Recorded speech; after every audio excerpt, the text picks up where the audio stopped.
Lovely to see you, Anna Bligh. Great to be here. The ABA currently has industry guidelines protecting vulnerable customers from potential financial abuse, but they're voluntary and they're not legally enforceable. How useful are they to a teller in a certain moment in a bank with a concern?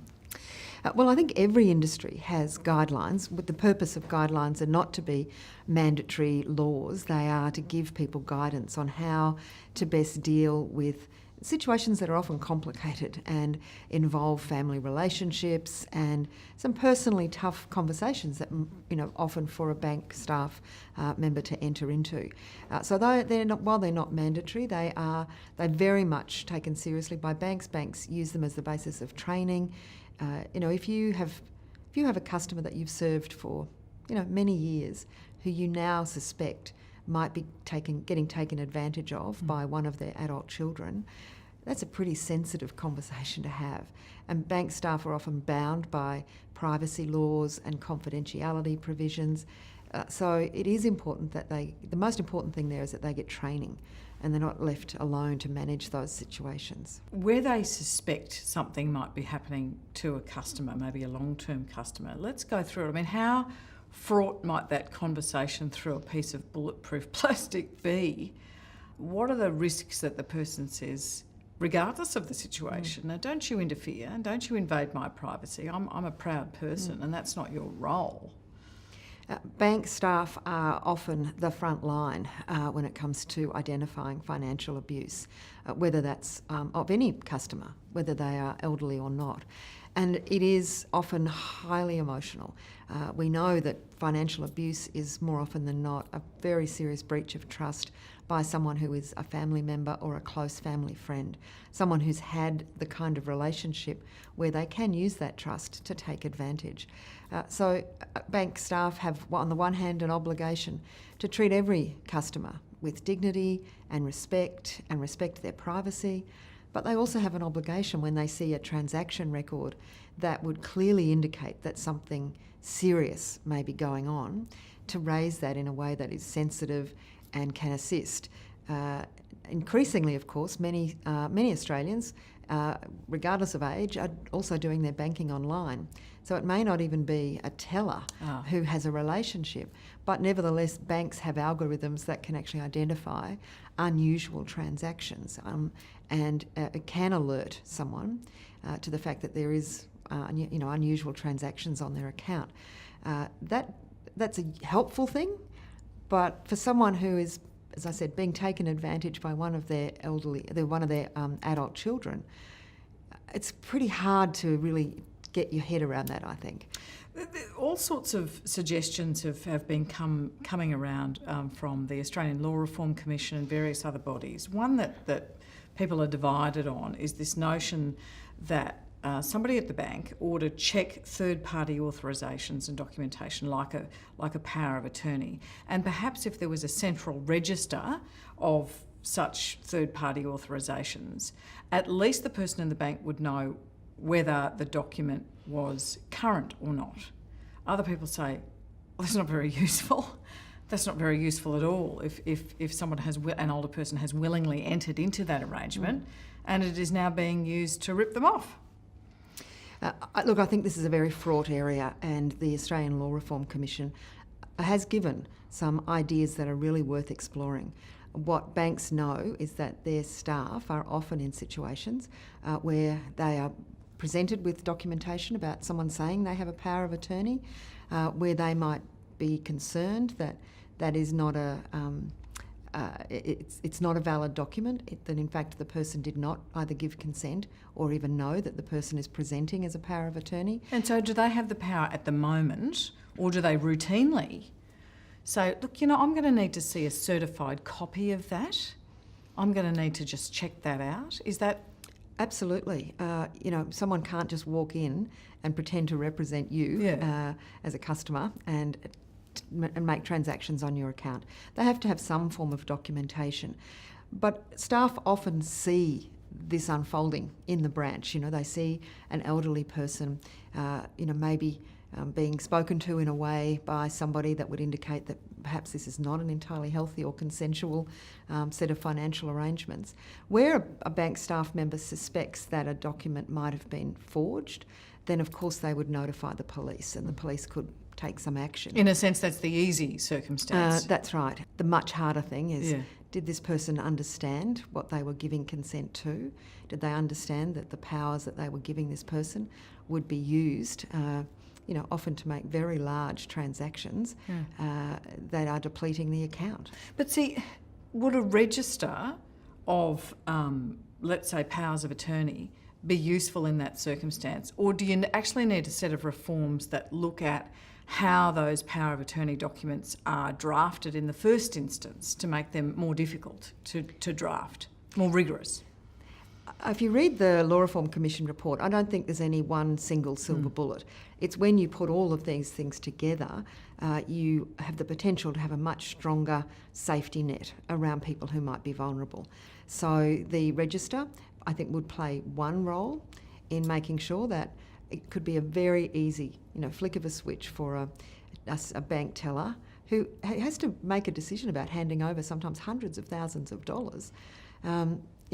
Making a quick check of the register, that would just be one part of it. I think probably more significantly is the need for uniform national power of attorney laws.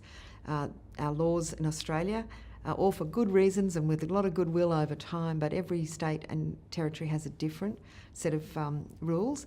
Now, that just makes it that much harder for financial institutions to really fully train their staff to provide useful information to their customers.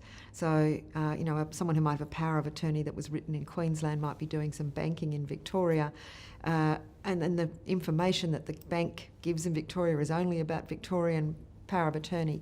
It's one of those areas where perhaps a federation hasn't served us as well as it might. Just and if you put all of those There's things a long together, list of those. yes.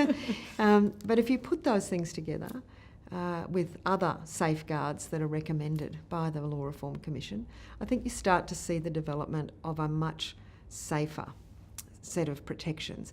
Unfortunately, when someone that you trust and have trusted all your life decides to take advantage of that trust, maybe there's no law that can absolutely stop it, but there are things we can do to make those people who are determined to do the wrong thing, to make it harder for them.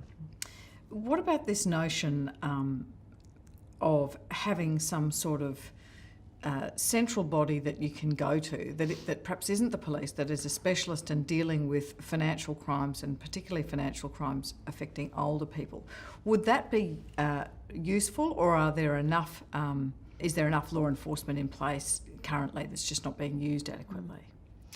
One of the difficulties with the current law enforcement architecture, if you like, is that the police are empowered to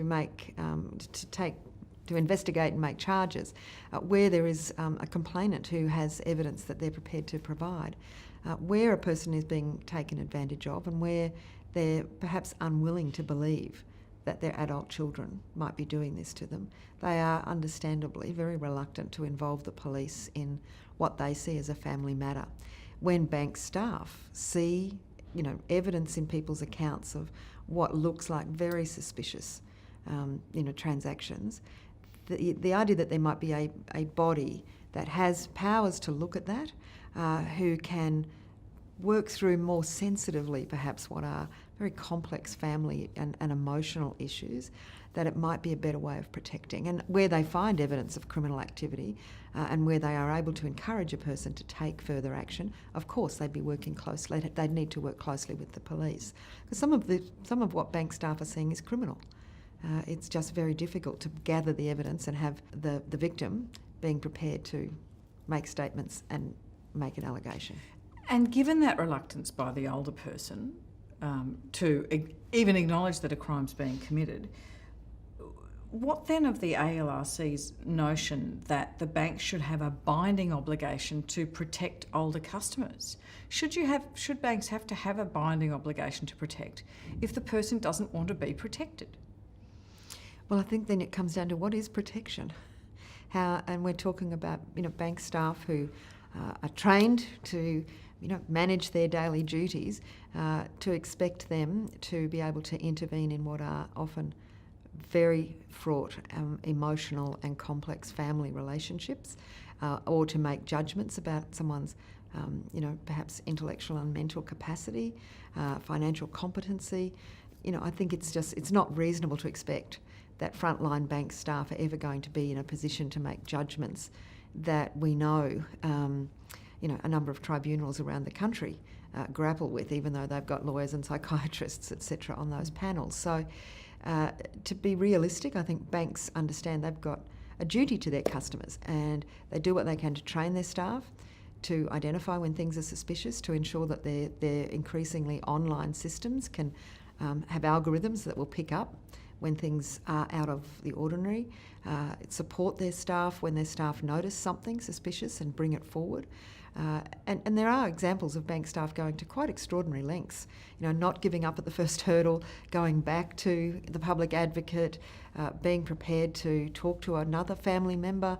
There are things that bank staff do all the time to protect people, but I do think we need to be realistic about the sort of complex and high-level judgments that are required in some of these cases about someone's competency and the legal position of the legalities of the position they find themselves in. And just finally, the Financial Ombudsman Service issued an update last October noting that it's logged increasing numbers of complaints of financial abuse of older people, which you imagine is the tip of the iceberg. And I wonder whether there is a risk that banks face that they'll be left exposed to compensation if their staffs can't sniff out these circumstances. And I'm remembering a case where an elderly person came into the bank and was sending money offshore to one of those offshore scammers, and the banks ended up having to pay compensation, even though the elderly gentleman, when questioned about these unusual and large transactions, had insisted that his dignity be respected and his wishes be implemented. So is there a risk for banks here? Well, I don't know the particular circumstance of that case, but of course there is an overarching obligation on banks to protect the funds that their customers deposit with them, and banks are very conscious of that. What you might call a risk, it's actually a duty, and there are times, whether it's a case of elder abuse or not, there are times when customers are quite commonly compensated when funds have left an account in circumstances which either the customer didn't know about or where something has gone awry. And that will continue to be something that banks have to take responsibility for. But as we see a more ageing population, I'm not surprised that the Ombudsman has seen an increase in complaints. On the one hand, we've got more people, just physically more people who are now in that age bracket, and we're living longer. So perhaps a higher percentage of us are going to be, in those very frail or vulnerable categories. We're also increasingly seeing a cohort of people retire from what were reasonably sort of middle income jobs, but with a lump sum in superannuation, and that makes them, potentially an attractive target for people who want to do the wrong thing. So it's not surprising to me that we're having this discussion in Australia and looking at what are the protective mechanisms? Are they good enough? How could we improve them? And potentially it's something that Australia could lead the world in, and that's exciting. Even though you'd have to get all the states and territories to agree, you're optimistic about that, given your previous experience at COAG? I've certainly seen COAG, with the Commonwealth and state and territory governments, act quickly to provide uniform protections across the country on some things. So, having domestic violence protection orders recognised across state boundaries was something that was achieved reasonably quickly because everyone recognised just how critical it was to protect people. And is this a matter of similar priority, you think? Because it does go to violence and abuse, in this case against elderly Australians. And I think the time has come for the Commonwealth and the states and territories to sit down and do with this issue, as they have done on a number of others, look at nationally consistent legislation and ensuring that people aren't falling through the cracks because of differences in state, Commonwealth, federal laws. It's been done before and it can be done again, and this is one of those areas where it should be done. Lovely to chat. Thank you.